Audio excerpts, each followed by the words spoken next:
All right, let's jump right in. Today, we're tackling something, well, it's a pretty radical idea. What if winning, all of it, wasn't about luck at all? What if it was a law that you could actually learn to command? So, yeah, let's get into it. Okay, so first things first, we have to challenge a belief that pretty much all of us just accept as true. You know the one, that success, especially winning, is just a mix of like hard work and a healthy dose of good luck. But is it? Is it really just a random roll of the dice, or could there be something more going on here? I mean, think about it. Every contest you've ever been in, every job you've ever wanted, we're told to just do our best and, hope things go our way. But what if that very act of hoping is actually the thing that's holding you back? And what if winning was less like trying to catch lightning in a bottle and more, well, more like following a recipe, a predictable law that you could learn to use?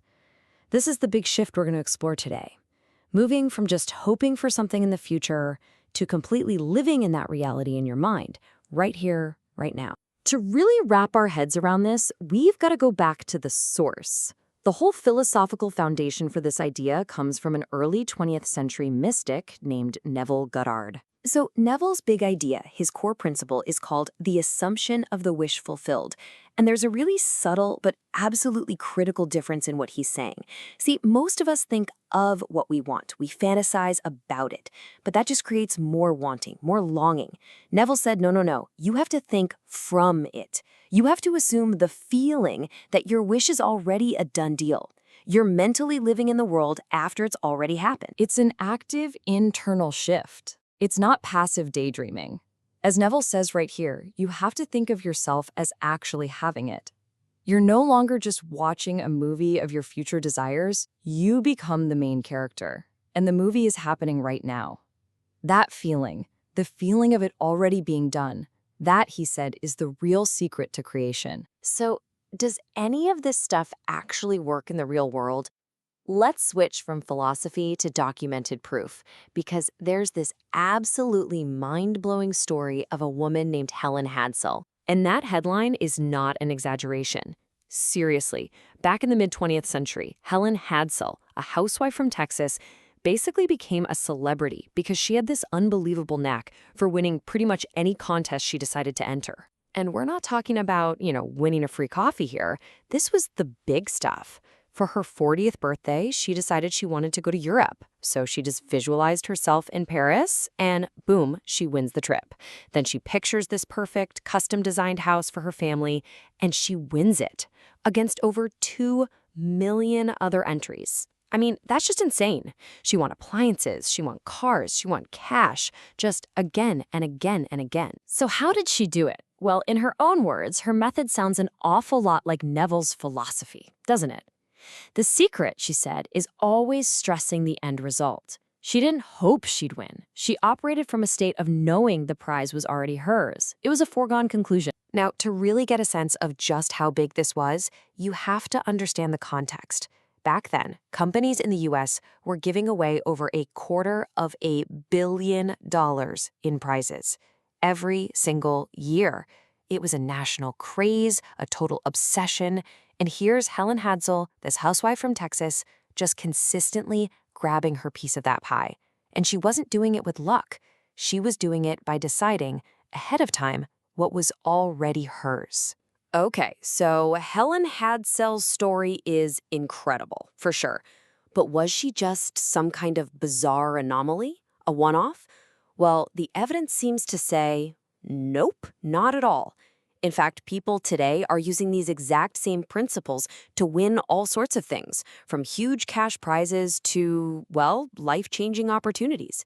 Take a look at this. Someone won 10 grand in a radio contest. And what's the key word here? Knew. Not hoped, not wished.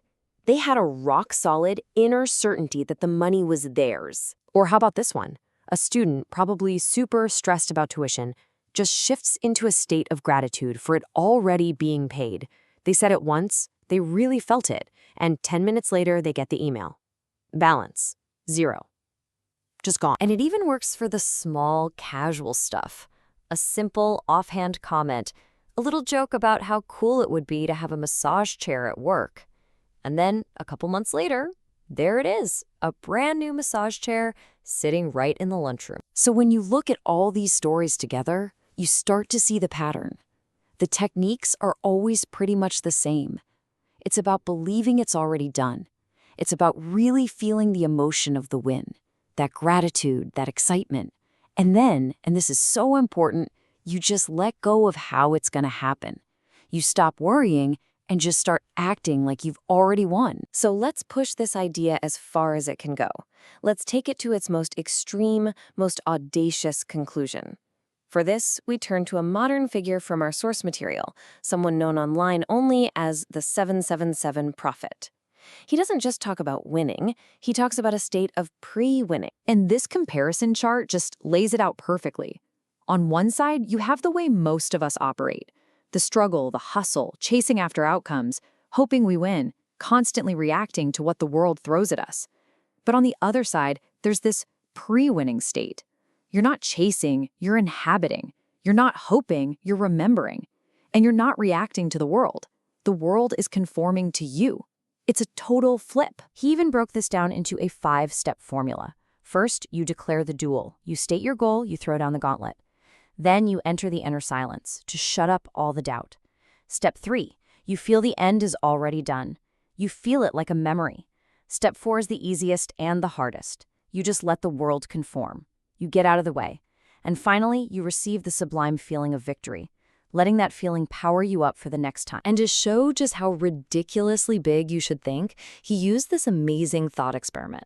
In a 90-minute soccer game, the absolute theoretical maximum number of goals is 180, one every 30 seconds. Now, obviously, that's physically impossible, but that's not the point.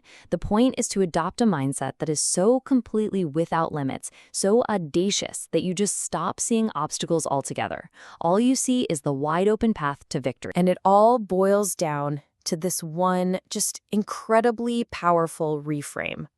I don't score goals. I remember them. You see? For someone in this state, victory isn't something out there that you have to go get. It's an event you've already lived through in your mind. The physical stuff, the action you take, that's just you catching up. It's just the process of remembering what's already done. It's just the process of remembering what's already done. So we've looked at the theory, we've heard the legends, we've seen the modern-day examples, and it all brings us back to one final, really powerful idea. It brings it all back to you. When you boil it all down, this whole explainer comes down to a single question. All these sources seem to suggest that our reality isn't something that just happens to us. It's something that reflects from us. So if that's true, if your mind really is a mirror, what's it reflecting? What's the dominant feeling, the dominant assumption you're holding inside you right now? Because according to this entire philosophy, that's the key to everything.